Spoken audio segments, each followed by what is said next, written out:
بسم اللہ الرحمن الرحیم۔ السلام علیکم۔ میں پاک آرمی میں جاب کرتا ہوں۔ یہ سردیوں کے دن تھے اور میں مصروفیت کے باعث 2 ماہ 15 دن کے لمبے عرصے بعد گھر چھٹی گیا۔ یونٹ میں ایڈم ٹیکنیکل کی وجہ سے اس دفعہ ویکنڈ نہ مل سکا۔ گھر پہنچا تو عید کا سماں تھا۔ ماں باپ بہن بھائی سب بہت خوش تھے۔ میں نے اس مہینے کی تنخواہ والدہ کے ہاتھ پر رکھ دی۔ والدہ نے رقم کا کچھ حصہ اللہ کی راہ میں خرچ کرنے کی نیت سے علیحدہ کیا اور کہا کہ اس رقم سے ایک بیوہ عورت کے گھر راشن خرید کر پہنچا دینا، جو دور کے ایک گاؤں میں رہتی تھی۔ میں اسی وقت گیا اور راشن خرید لایا۔ گھر میں میرے لیے پرتکلف طعام کا انتظام کیا گیا تھا۔ بہن بھائیوں کے ساتھ مل کر لذیذ کھانوں کے مزے اڑائے اور سفر کی تھکاوٹ دور کرنے کی غرض سے رضائی میں گھس گیا۔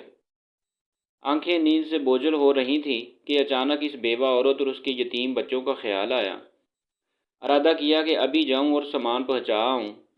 طبیعت میں سستی تھی، سوچا کل پہنچا دوں گا، لیکن بعد میں خیال آیا میں تو پرتکلف کھانے کا مزہ لے چکا، کہیں وہ بچے بھوکے نہ ہوں۔ اسی وقت لحاف سے نکلا، ایک چادر اوڑھی، تھیلا موٹر بائیک پر رکھا اور اس کے گھر کی طرف نکل پڑا۔ شدید سردی تھی، دھند بھی زیادہ تھی۔ ایک دور گاؤں میں اس عورت کا گھر تھا۔ اس کا شوہر مزدوری کرتا تھا اور 4 بچے تھے۔ ایک ناگہاں حادثے میں شوہر کی موت ہو گئی اور اب اس کے یتیم بچوں پر دست شفقت رکھنے والا کوئی نہ تھا۔ قسمت بھی بہت ستم ظریف ہے۔ خیالات کا ایک سمندر لیے اس بیوہ عورت کے گھر کے باہر پہنچا۔ گھر کیا تھا بلکہ ایک ڈربہ تھا۔ ایک کمرہ، چھوٹا سا صحن اور ایک کچی سی 4 دیواری تھی۔ دروازہ کھٹکھٹایا تو 5 سالہ بچی باہر آئی، جس کے چہرے پر پریشانی، خوف اور بھوک نمایاں تھی۔ میں اس کے چہرے کو تکے جا رہا تھا اور دل ہی دل میں دعا کر رہا تھا کہ اللہ کسی بچے پر ایسا وقت نہ لائے۔ اس بچی نے ایک پرانا سا جوڑا پہنا ہوا تھا اور شدید سردی میں ایک پھٹی پرانی جرسی پہنی ہوئی تھی۔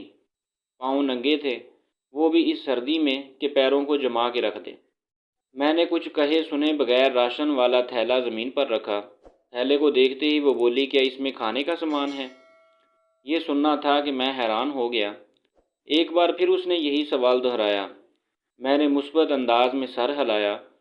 وہ بچی خوشی کے مارے چیختی چلاتی ماں کی طرف بھاگی اور یہ کہے جا رہی تھی، امی فرشتہ آ گیا، امی فرشتہ آ گیا۔ اور پھر 2 اور چھوٹے چھوٹے بچے خوشی کے مارے دروازے پر دوڑے چلے آئے، کبھی مجھے دیکھتے کبھی اس تھیلے کو، اور خوشی سے لوٹ پوٹ ہوئے جا رہے تھے۔ میری آنکھوں سے آنسو رواں ہونے لگے، ہونٹ کپکپا رہے تھے اور جسم میں ایک سرد لہر سی دوڑ رہی تھی۔ یا اللہ، یہ کیا ماجرا ہے؟ کیوں یہ بچے مجھ گناہ گار کو فرشتہ سمجھ بیٹھے ہیں؟ انہی سوچوں میں گم تھا کہ ایک خاتون جو ان کی ماں تھی دروازے پر آئی اور دروازے کی اوٹ میں کھڑی ہو کر روحانسی آواز میں یہ کہنے لگی، میرے بچے 2 دن سے بھوکے تھے، غیرت گوارا نہیں کرتی کہ کسی کے آگے ہاتھ پھیلاؤں۔ میرے مرحوم شوہر بھی محنت مزدوری کرتے تھے، مگر کبھی کسی کے آگے ہاتھ نہ پھیلایا تھا۔ ان کے چلے جانے کے بعد ان کی دیکھ بھال کرنے والا کوئی نہیں۔ رشتہ داروں نے ہاتھ کھینچ لیے ہیں اور محلے والے بھی مدد نہیں کرتے، مگر کبھی کبھی آپ جیسے نیک دل لوگ مدد کر دیتے ہیں۔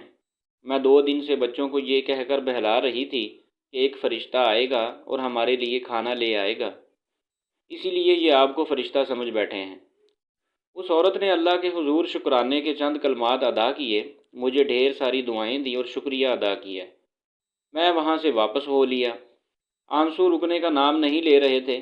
زندگی میں کبھی خود کو اتنا پرسکون محسوس نہیں کیا جتنا آج کر رہا تھا، اور اندازہ لگایا کہ ایک بے بس انسان کی مدد کرنے سے جو روحانی سکون ملتا ہے وہ کسی اور کام میں نہیں۔ ہمارے ارد گرد ایسے بہت سے غربا ہوتے ہیں جو مستحق ہونے کے باوجود کسی کے آگے ہاتھ نہیں پھیلاتے، مگر مدد کرنے والے ہاتھوں کے منتظر ضرور رہتے ہیں۔ 2 وقت کی روٹی ہی ان کا کل جہاں ہوا کرتی ہے۔ ایسے لوگوں کی مدد کرنی چاہیے، چاہے وہ 1 وقت کا کھانا ہی کیوں نہ ہو۔ گھر آیا تو ماں نے پوچھا، بیٹا اتنی رات کہاں چلے گئے تھے بنا بتائے؟ میں بے ساختہ بولا، فرشتہ بننے گیا تھا۔